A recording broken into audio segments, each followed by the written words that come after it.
Hello, little minions. It's me, Beau. Today, I'm going to be reading a small excerpt from The Adventures of Tom Sawyer. This is the abridged version, derived originally from Mark Twain.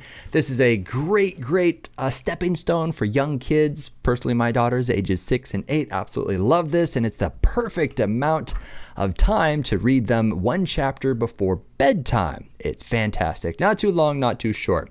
I'm going to be hopping right into chapter 1. As a matter of fact, I'm going to start halfway through this just so that I don't bore you, but I really wanted to give you an example of how it sounds, the cadence, how difficult some of the words are.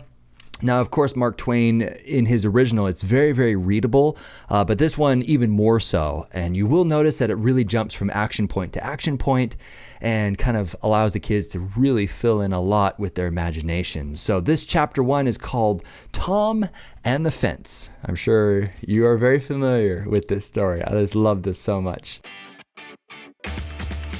Ben Rogers started whistling again, this time even louder.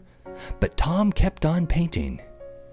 Got to work, eh? Ben finally snickered. Tom didn't turn around to answer. Instead, he put his brush down and crossed his arms. He then rubbed his chin with one hand and stared at the fence as if he were working out some great mystery. I say, Ben coughed in yet another attempt to get Tom's attention. Aunt Polly put you to work?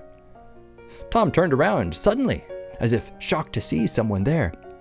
Oh, gosh, Ben, I didn't know you was there. I'll bet you didn't, Ben smiled before taking another bite out of his delicious apple. I'm going to the swimming hole. Don't you wish you could come along? Of course, I'm sure you'd rather work all day. Tom looked at Ben very slowly from head to toe with a puzzled look on his face. He asked, What work you talking about? Well, ain't that work? Ben said, pointing at the paintbrush and the fence. Tom looked Ben over again. Then he turned around, picked up his brush, and resumed painting.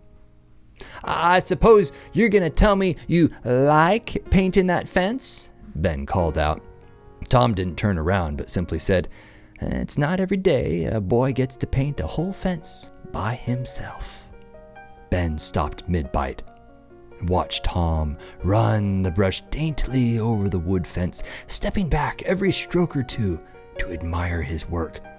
Aw, say, Tom, let me try. Tom stopped. He slowly turned to Ben while pretending to consider his idea for a moment. Nah, I'm sorry. Aunt Polly wouldn't let that. She said there ain't one boy in 1,000 that's fit to paint this fence. Oh, come on, Tom, Ben moaned. Let me just try, please, just one stroke. I'd let you if you was me. Tom started, rubbing his chin again, looking Ben over just as seriously as he'd been looking over the fence. I'll give you my apple, Ben cried out. Tom considered a moment longer. Then very slowly, he handed the brush over to Ben Rogers. And sitting under a shady tree, Tom, now no longer gloomy, savored the last tasty bite of the green apple and watched Ben paint the fence in the hot sun. Tom thought he had discovered something wonderful.